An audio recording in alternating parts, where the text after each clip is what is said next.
I don't balance friendship, I build it. Just like I do everything else, from the connection to and stability of home. Welcome to the Flaws of Friendship podcast. We are on episode 32. Welcome to the podcast studio, guys. Happy Friendship Friday. Welcome to our YouTube watchers, our iTunes, on all major and unmajor platforms. I think it's called minor, right? I think we even messed that up. I was listening back. We said that before. Major and unmajor. And I was like, in unmajor, but I believe it's major and minor. So. Yeah. So if you're a major league player or a minor league player, listener, we're just grateful. You could be a minor league listener. That's okay. We take them all here. We'll take the half listens and the whole listens. But happy Friendship Friday. We're glad to be back with you today. And if you haven't seen it yet, flawsoffriendship.com, the new blog is out. Tips for the wise woman, why building is better than balancing. That's good because my balance isn't all that great. I have some regrets over writing this blog because when you start talking about this, you can literally come at it from so many different angles. I called a friend of mine this morning. She poked holes in every sentence in a good way. We all have those poker holers. Yeah. So, but there was a very strong prophetic word behind it. And so let's hit it. That's the leg I'm standing on today. What are you going to push a button? I was going to do, I couldn't remember which one. Oh, no. You're laughing at my prophetic word. Yes. And all the saints are gathered around clapping. I mean, Is really. that what that scripture says? Yes. Yeah. I agree with that. We're not adding scripture here, but I believe that's in there because it sounds amazing. All the saints are around clapping. For us. I think they're actually clapping for the Lord and casting their crowns at his feet, but I believe that they are clapping for us too. I don't see why they can't do both. They can. They probably have four hands. Yeah. So can I just take just a pause here? I can't hear anything. You can't. No. Oh, no. I mean, that's okay, but you know how I feel about the sound of friendship in my ears. It gets into my soul, and I like to hear it. Okay. All right. All right. Thank you very much. You're welcome. Speaking of the sound of friendship in your ears, we are releasing this word today right from this blog. I see where you're going with that. Mm-hmm. Okay. Yeah. I said, Stacey, we need to learn how to just hit it. Let's just take what you got because you literally get in the closet on most blog writing sessions, right? That or my Elijah reads in the bathtub. Yes. I have like these reeds painted on my wall that I look at if I get into my bathtub. That's what I feel like love. I'm like Elijah in his reeds. Yeah, I cannot help but love the prophetic gifting for this exact reason. Because why write at a desk when you could write in the closet or the bathtub or Elijah's reeds? Yeah, the reeds. She has these reeds painted in the bathroom. Yeah. So I just can't help but love the. Yeah, except the sometimes when you're unordinary. living out the unpleasant side of a prophetic word, it's not that pleasant. Or you're waiting on the prophetic Or word. you're waiting on it. But other than that, most weeks you are our blog hunter and you go into the secret place with the Lord and you come out with beautiful words. And yes, I'm sure we can poke holes sometimes, but at the end of the day, I do know you're getting in there and there's a heartbeat that you heard. You put your ear to the heartbeat of heaven. And I trust that there is something that's going to help us as friends and help you guys as friends and really help you step into more of the things that the Lord has for you. And so, yep. This is a dear place. You're talking pretty much about, girl, you better find your bathtub. You better find your closet. You better find whatever it takes to put your ear to the heart of heaven. That's right. I mean, that's basically what we're saying today. That's what we're saying. So how to put your ear to the heart of the Father to hear what he's saying so you can know what he's doing. That's right. So I did my best to interpret or just to translate, I guess. And so we'll just kind of talk through it. But this word came very well. Tabitha and I were once again hashing out friendship yesterday, what it means, what we're saying. Y'all, this is not as easy as it looks. Let me just say. Yeah, I'm sure we make it we make it look very easy. But just in our process, it's like we started out sort of skimming the surface, and then Tabitha will periodically say, can we revisit this again? It's just not hitting. I think it's deeper. And yesterday we hit, after drilling for literally hours, I do feel like we hit on something. Mm-hmm. We definitely did. And it was cool in the fact that it corresponded to what I was already trying to say in the blog. So basically, shoot. Okay. We're trying to cut out our ums and likes. So now I'm super aware of mine. I'm going to do better, friend. Okay. No more. No, let me just get in one last. Oh, that feels good. We could at least do it in harmony. Okay. Okay, I'm done. No more ums, no more likes. I'm really trying to be professional. Okay. Yes. Okay. I'll keep those last ones in there then. Save me the time. Yeah, it was pretty. It was pretty. Yeah. So yesterday, Tabitha and I were really trying to dig deeper, and the word of the Lord finally came. And how I know that is that I will literally, like, some people get baptized in the Spirit with like tongues or fire. It feels like fire. I got baptized in tears. And water. Many waters. Tears, and a little bit of shaking that comes with it. So I know that when I just start crying, I just kind of yield to it. And what the word of the Lord was yesterday, and I felt such a deep grief, like a burdensome grieving, that the Lord was literally sitting in heaven with his arms open wide saying, I'm wanting to release kingdom assignments for this new season, this new epic advancement of my children and my kingdom into territories y'all haven't even taken yet. And I'm wanting to release these assignments, but I'm looking around and I can't find women that are ready. And the solution was that he would prepare us to carry the weight. And that's what it was, is that the assignments were so weighty that we literally can't carry them alone. These are not single commissionings or assignments anymore. These take double. And this makes me think, I have to interject here, because here she's saying, hey, there are these assignments that he wants to give us, and they're weighty. And it makes me think right here where the solution comes in is Gabriel, my toddler. He goes, and he lifts his finger there.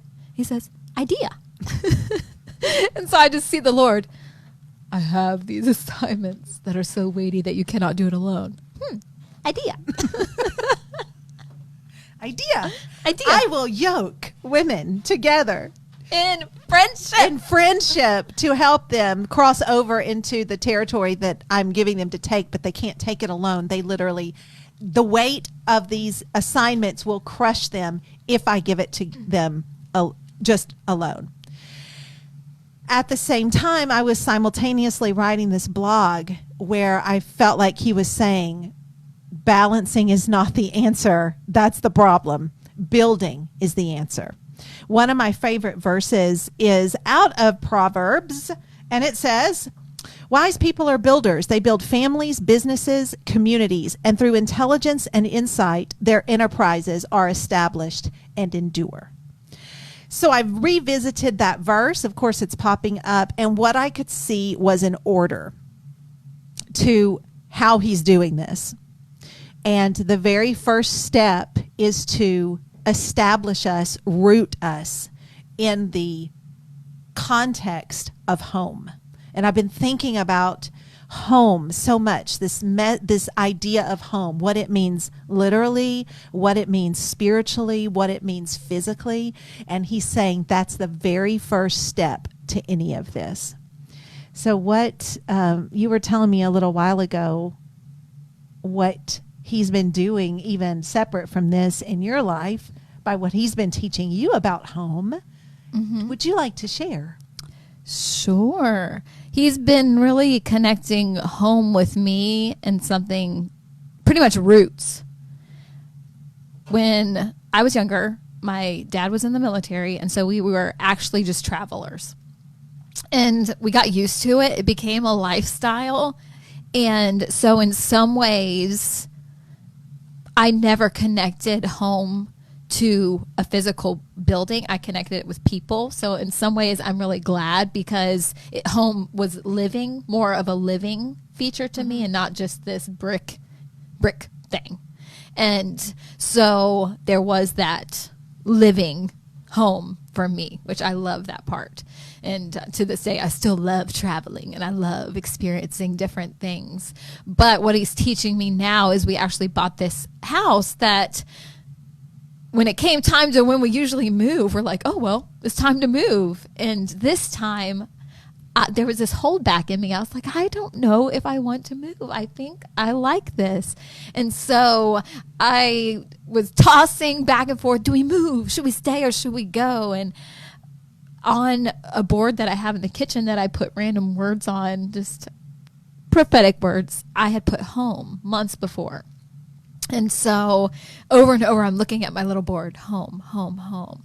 And so in this season, I do know that home is with the Lord. Like I connect it to a very living, breathing thing, but also it has to be a living, breathing thing that has roots. So it's solid. So it's one thing to just know, oh yeah, I got my home, but it's another to really be the establishing of it, which you had said in that verse. So not only is it the building of it, but the lasting of it. So he's making me work on the last part. He's making me work on the last part with Stacy. And I think the whole thing that she's talking about is you have to learn how to understand that he is the home, but then the lasting of it, the preservation and the root part that make it really beautiful and really solid and not crumble. So just that.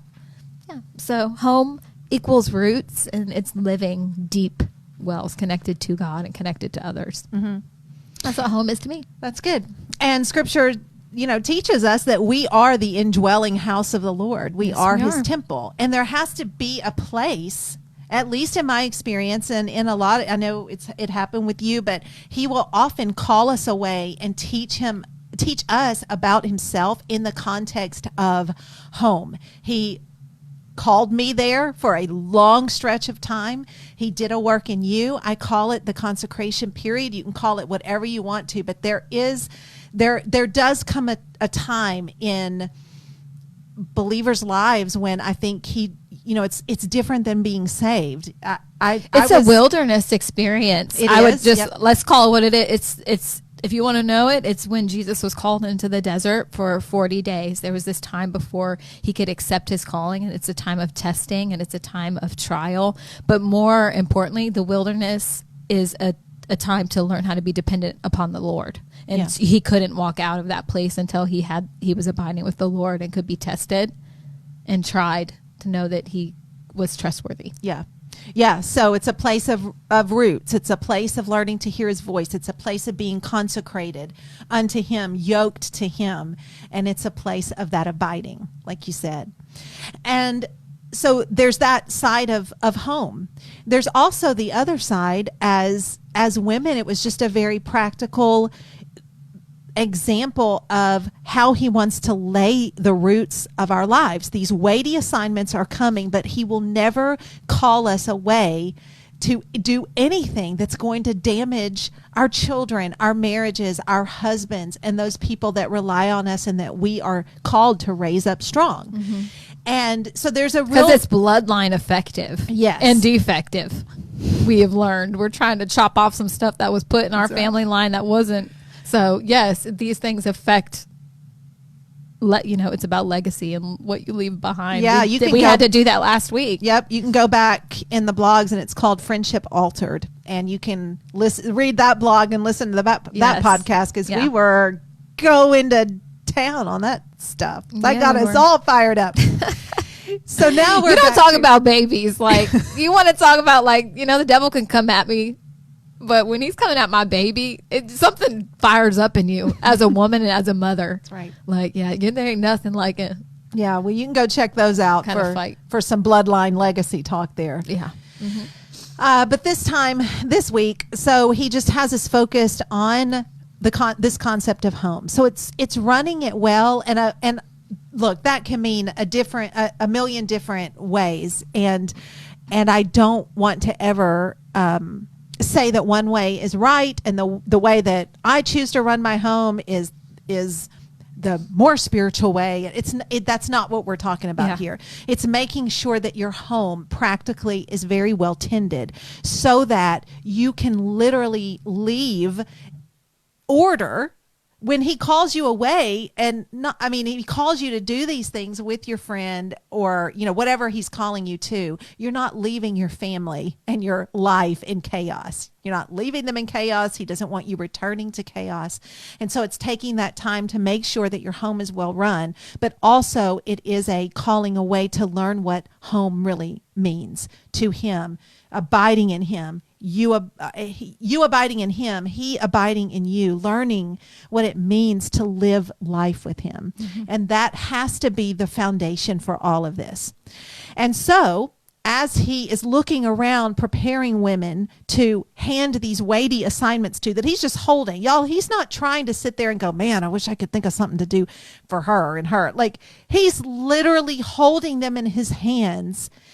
He has the perfect works that he's prepared in advance for you to do. And he's saying, this thing is so heavy, you can't do it without her. It's a gift, what I'm doing. I'm calling you to a certain thing, but your gift is her. And I've got to be able to link you together. But yeah, it makes me think of what I saw. I was like, can you imagine? You're like, somebody's like, hey, what about that verse where he's like, here I am, send me. We know that there are women out there who are like, oh, use me, God. They have tasted and seen that he is good. They have felt his fire. They have seen him move miraculously, and they want more. And they're like, me, use me. And have you ever felt like your arms raised because you wanted the prize, but somebody's looking over you? It's that feeling. Where you're like, me, pick me. And he's like, and he keeps on looking, even though he's looking you in your eyes, and he's looking for somebody else. Like, that's what it feels at first. But then he's saying, oh, so not only is he looking at you, but he's looking for that one to partner with you, because he knows and he sees what you can't, and he sees the weight, he sees the heaviness, and he knows a perfect person to partner you with so that you can withstand it and pull it. And so, so for so long in my life, I was me, pick me. And he finally picked me. But how cool, even deeper, to know that after he established his relationship with me, he could say, I picked her too. Like, I picked her. I picked you, but I picked her. I picked her for you. And so it's a really special gift to long for calling and be partnered with somebody who can help you pull your cart. Yeah. And we were talking earlier, Tabitha might have been raising her hand and saying, me. And he was like, what I've got for you is so heavy, I'm going to need to partner with somebody else. But she and I, before we met, I had been through it before I met. And then during our breakup, she went through it. But there is no way that we could carry this yoke of covenant and calling had we not learned how to abide in him, what the concept of home looked like. And he did it by calling us home and establishing our homes, our roots, giving us the desire to create these healthy relationships within our home. And which I'm kind of more at the beginning of that right now, where she's had you've kind of out front of me in that area. I'll have a few more years on you. Yeah, too. You got a few more years on me, so I can watch you. You're like the bigger sister I can watch and be like, oh, I'm not doing that. Or I'm going to do that definitely. That's what I love about the older sibling. They have to go through you're the oldest. I'm the oldest. And so we both understand the oldest, like, flopping and failing, and then the baby getting to do whatever they want. Yeah. We get it. Our heart goes out to all you firstborns out there. Yeah. Not to the lastborns, though. That's right. But you know what? It's the firstborns that get the inheritance. Well, actually, I think it's the firstborn boy. So, Oh yeah, we're out. old covenant stinks. Never mind. Let's not use it. We're girls. We deserve inheritance too, That's right. and we're helping you grab it. That's right. Sorry, I sent us off on a little tangent, that's but it was okay. fun. It was fun to veer off. So, number one, he calls you home. He consecrates you there. He establishes your home. A wise woman builds her house with her hands, the word says. Mm-hmm. Not verbatim, don't quote me, but she does. A wise woman builds her house. And so we know that that is scriptural. We know that that is his heart. He'll never leave our home in ruins and all the people in it to call us. Mm-hmm. So once that is established and we learn to abide and we learn to listen, then he yokes us with that person who's going to carry out the weight of this calling. I do Yeah, think he partners with us. He connects us to somebody who is like-minded, like-hearted, like-spirited. yes. I think you have to understand that so many people are partnering with the wrong people, which we can both attest to. So I just wanted to stop there because you have to understand that it's a likeness and spirit. Not likeness is she likes what I like and she likes Not to do you wear the what- same makeup and you like to go watch the same Yes, movies. we are It's not talk- like that. We are talking about a likeness and spirit, a likeness and calling, a likeness and character, and that is different than that. Mm-hmm. So It's interesting to me because so often, especially with the prophetic call, you like literally live out the prophetic word You really do. years before you can actually release it. So after the Lord had called me home and consecrated me there, it just never escapes my memory that that's where he built friendship. So on the very floor where he built me, then he called her in and we would spend hours there. So no longer was I alone, but then I had somebody there, and it was that like-minded yoking, and we experienced him so tangibly there. So I'm not saying that that's the Lord's going to replicate that, but I will tell you that the steps he will do again. Home. And then he will yoke you out of friendship. And it's in that place that you learn covenant, courage, connection, calling, and you're changed. And then you can go out and change the world. So it's from this place that this yoke comes and rests on you. But like you said, it's a it's gift. friendship. Yeah. Yeah, I think it's a funny word to hear, yoke. So when I hear it, I'm always like, oh, that's so funny. People are like, what?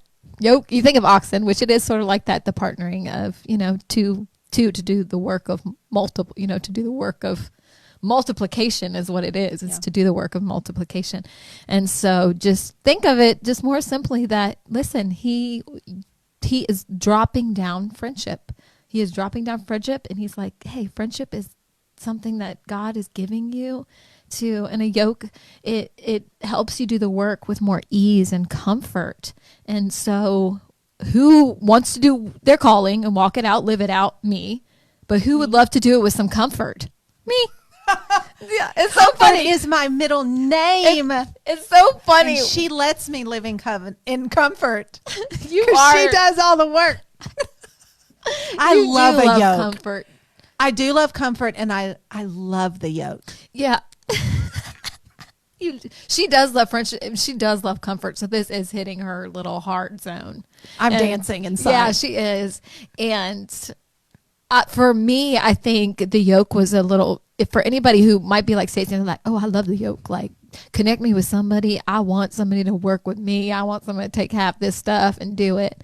I struggled with the yoke more. I struggled with the thought of friendship, deeper friendship like this, because I have done so much on my own in ways. I've partnered with people who it just wasn't the right one. And my sister is just like this too. We're just really, we'll take on a little too much and strive a little too hard. And so it was a little more scary for me to think that how can somebody else make it easier? It might be safer if I do things alone, because then we're not going to have friction. We don't have to fight. We don't have to misunderstand each other. And she might be different than me. And what if she doesn't like this about me? And so just all the thoughts, all the doubts, all the fears, and all the tangible things that make it hard to be in a relationship with somebody, those can pull you away from that and make you not understand what God is trying to offer you. But friendship is actually, if you can connect it with safety and comfort to pull that calling, then I'm ready for it to rest on me. Yeah, we're talking about something so much deeper. Mm-hmm. And we need, it's not, I don't even know that, I wish I could give a tangible example to say, this is what we're talking about. But I literally think we're about to see such a new season of magnificent proportions, that we're saying, get ready. We're preparing almost for something that we can't even verbalize. We just know that it's beautiful and wonderful, and the weight is heavy, worth it. The weight and the weighty. Yes, they're worth it. Yeah. And so we get to be I think what is so precious is, I think because we do love the prophetic and we do want this to change something. We want it to change the world. We want to see God's heart. We want to see his kingdom fall. But I think what is really special for us is us saying me, that he is using our friendship as a prophetic declaration of this, that we are actually walking out because we chose to say yes. The weight is dropping on us. And let me tell you, there's been some friction between us. And I think because the enemy knows that the weight is about to drop, because I have just come into place with her, because I have said, okay, just making sure. I'm just making sure what this yoke is. Just like, tell me what's going on. Tell me what you want to do. Like, I'm just testing it. I'm just like, I was getting closer and closer, like a broken stallion. And I had to be broken, but more importantly, it wasn't really breaking up for me. I think for a while I thought I had to be broken, but it wasn't. It was this broken stallion who got to be wild and free again. And so me understanding that is just clicking in, like today and right now, that I'm accepting this yoke, and now we get to carry the weight, and we get to carry it before you guys, and really encourage you to follow us behind us and say, hey, this is how we're doing it. Follow us. He's going to show us the way. He's going to lead us. And so I'm ready to walk in covenant with you, Stacy March. Well, I promise good. that I am going to accept the comfort of this friendship so I can live out my calling. The wait, I've been waiting along to thank you. You have been. But see, I love that because he told you prophetically, you just trusted his voice even though you didn't understand. But because he loves me, that it's okay that if... Yeah, it took you a little longer. It's okay. Yeah, I mean, yeah. I mean, I had to go through my processes after you too. And there are situations it takes me a while to catch up with you, so it's not. So there was just a catching. Yeah, there's just it was just it was that balance. Well, we're not talking about balance, so never mind. But it was just that clicking in. I just had to click in. So yeah, I feel the clicking in, and so once that happens, then you can literally step into the call that's on your life. Yes. Together. What God is calling you to cannot be done without her. Mm-mm. And I recently heard Pastor Bill Johnson give this example that has been just so poignant to me in all this. But he said the kingdom of God and your inheritance is like having inherited something like 1,000 acres or whatever. And you go and you just stand on the border of all those acres, and you just look out and go, huh. And he said, but our inheritance is to actually explore all that we've been given. And that's what we don't do. We literally stand on the floor, on the edge of the boundary lines of our territory, and we just go, cool, we've inherited that. Instead of actually like a Joshua and Caleb going, we're going there. We're going that promised land. Scout the land. And it's not even like we're not scouting. Like we're like the scouts already went. You know, Jesus has scouted it out, and he's like, this is good. This land is good for you guys. He scouted it. That's why he's waiting, guys. You think he's sitting up here? He's like, I scouted the land. It's a good land filled with milk and honey. You want it? Go get it. And so there are people who, like those scouts who went and were terrified and were like, no, I don't want that. Or we're fine over here. But there were the Joshuas and the Calebs who were like, let's go get it. And so we're speaking to the Joshuas and the Calebs, and we're saying, are you ready to go get it? If you want to know how to get it, I want to tell you about my friend Linda Reed. She wrote a book that I'm going to post on here for you because she loves inheritance, and she teaches us about inheritance. And so there are two kinds of inheritance that she talks about. The first one is like the salvation inheritance, where you didn't earn it, you just got it. You just say, okay, yes, it's mine. You didn't have to fight for it. You didn't have to, nothing. All you had to do, it required everything from somebody else to give it to you. Jesus had to earn that inheritance for you. And so then you have the second inheritance, which we are living and breathing at the Flaws of Friendship. And that is the living, breathing, right now promised land that you get to step into and enjoy and take.